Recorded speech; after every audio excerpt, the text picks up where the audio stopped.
I first came across this question, what happened to you, when I was doing an interview with Dr. Bruce Perry a couple of years ago for 60 Minutes story I was doing.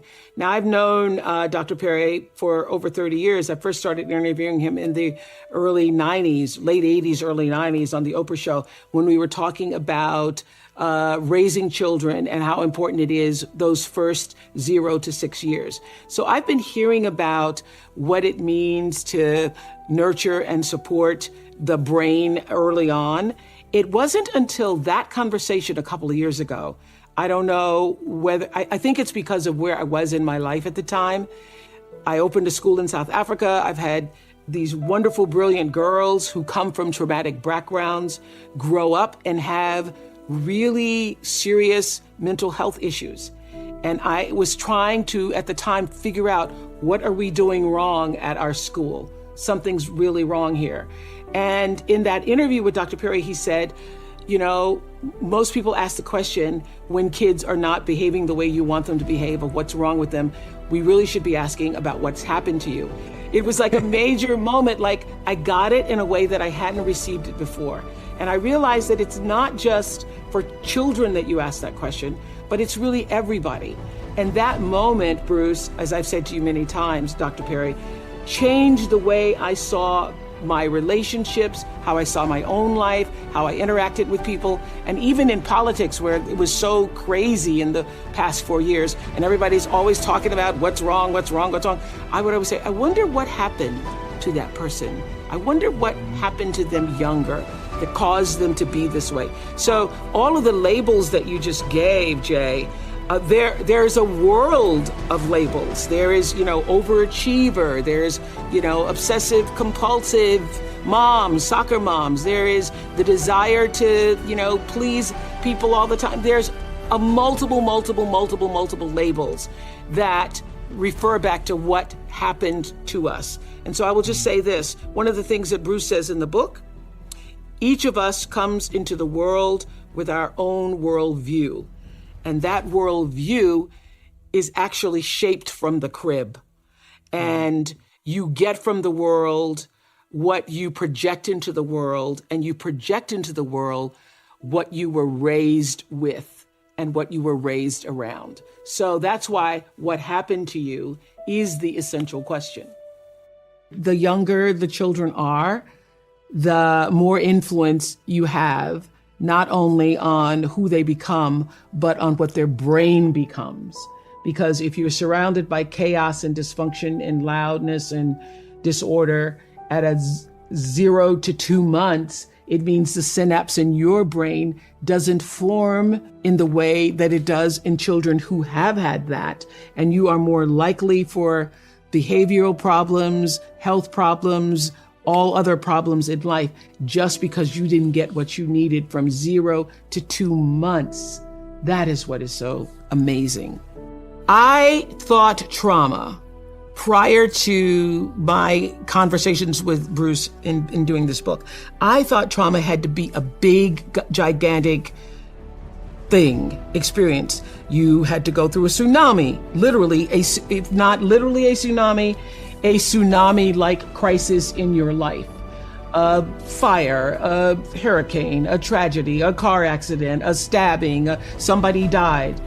And it was through co-authoring this book with him that I understood that it was the consistent little things. It was the aggressions and microaggressions in a person's life that causes them to have their own worldview. Whatever that worldview is for you is different from me. So the biggest learning for me is that trauma doesn't have to have a great big old capital T on it.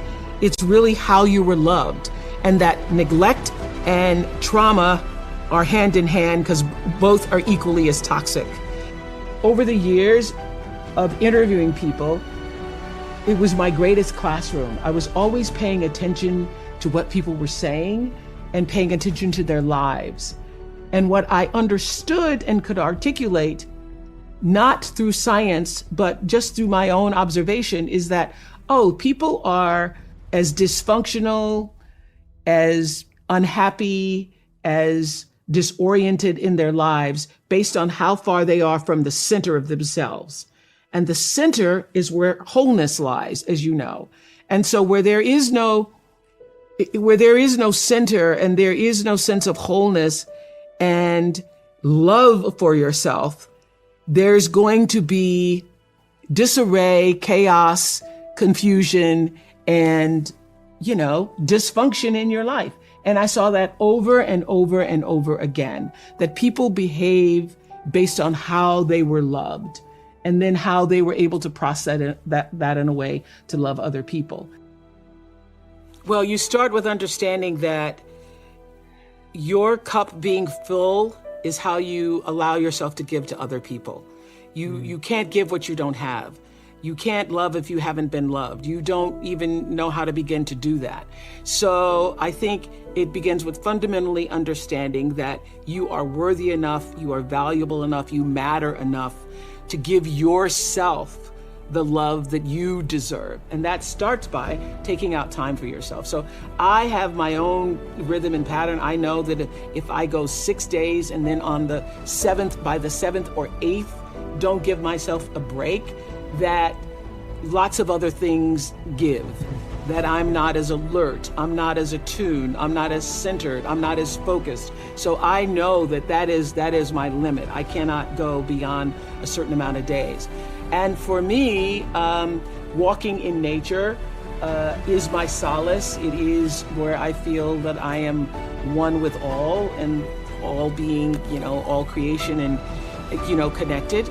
For other people, it may be dancing, it may be music, it may be knitting, it may be whatever it is that brings some kind of rhythmic pattern into your life. Actually, it was Bruce and I were walking on my campus in South Africa, and there were a group of girls dancing, literally on the lawn, because Lord knows they love to dance. And Bruce says, "Oh, that's not just," I said, "Oh, they're just having fun." And Bruce said, "Oh, they're not just having fun, they actually are healing themselves."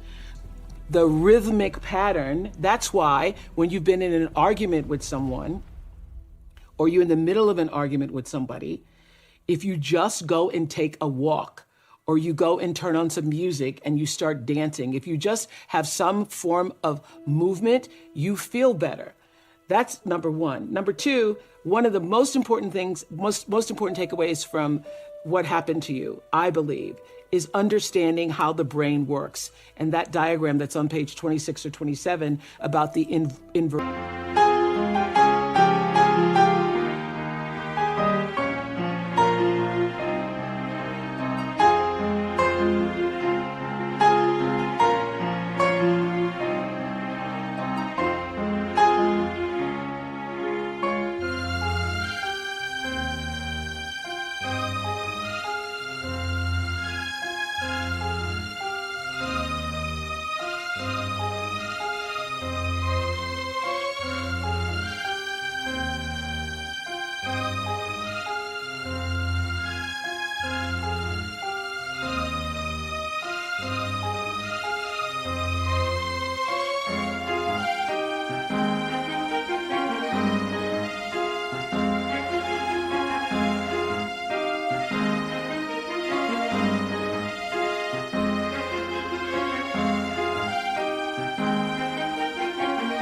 brain being like a triangle. So you see that beginning with the brain stem, that's the lower part of the brain, all the way to the cortex and through the limbic area.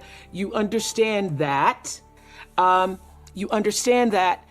you're upset or in fear or angry or are in an antagonized state, and you're trying to reason with a person, a child, your spouse, your boss, your friend, they literally cannot hear you because the reasoning part of the brain is in the cortex, and what you're saying is only reaching the brain stem.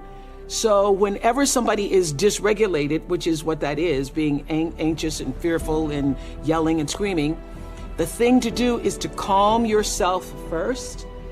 Then you will be able to help that other person get calm and regulated. That's how you get to reason. But if you both are just yelling at each other, literally, and you're going, "You don't hear me, and you don't hear me either," and they actually cannot hear you. That's what I thought was so fascinating. I was in a boardroom having to confront someone in my 40s, and I had so much anxiety about the fact that I was going to have this confrontation with somebody. Normal disagreements would cause me a great sense of angst and worry and oh my God, and what's going to happen? And I just said, where is this coming from? Why am I so afraid when I am the one in the power seat? I am Oprah Winfrey running the Harpo Studios, my name spelled backwards. I'm the person in charge. And in order to have a disagreement with somebody, I go through so much angst. And I realized, Jay, that even though I had the power, I still felt that every confrontation, I was going to get a whipping, that a whipping was going to result. That thing that used to come up inside me when I had to walk to get my own switch. Oh, where is this feeling coming?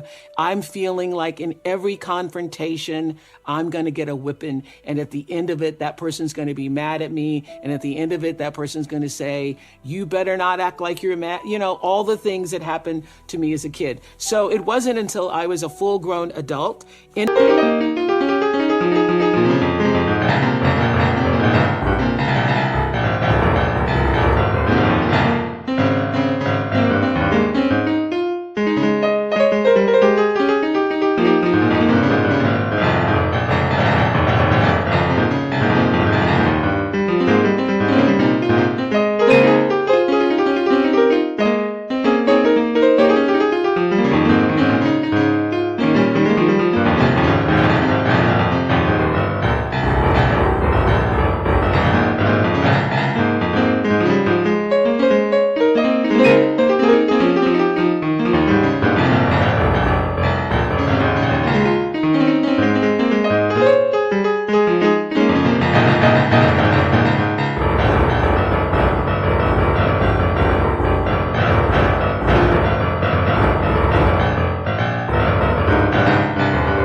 My own seat of, perceived power, feeling those feelings of anxiety and anxiousness, having to have the slightest bit of confrontation. So what I say in what happened to me is that being beaten as a child, having to be subservient to other people's ideals of what it means to be a child, meaning you are seen and not heard. So I've grown up to have this big personality, but being raised in an environment where children are seen and not heard, and your opinions do not matter. So what happened to me taught me that my opinions do not matter. Keep your opinions to yourself and do whatever you can to please other people so that other people will like you, so that other people will not be upset with you. And I will have to tell you, it is also for me, not for everybody else, but for me, one of the reasons why I was so susceptible to sexual abuse, because I had been taught and trained not to speak up for myself, that whatever somebody wanted to do who was older than me or in a position of authority, that they had rights that I did not. So that what happened to me was ingrained in a way that literally caused me to be a major people pleaser for a great deal of my life. If you come into success and fame, and particularly fame, because fame is its own world and definition, because it really is based upon what other people think of you. So, because fame isn't what you think of yourself, it's what other people think of you. If you come into that and you don't have a grounded, centered self, you will be controlled by the outside instead of the inside. And if you come into that not in the fullness of knowing who you are and what you're supposed to do with that fame, whenever somebody likes you or doesn't like you, that determines whether or not you're having a good day or a bad day. And you have lost control of your own life. So I think what fame teaches you quickly is to grow the wholeness within yourself so that you're not controlled by others' outside opinions of you.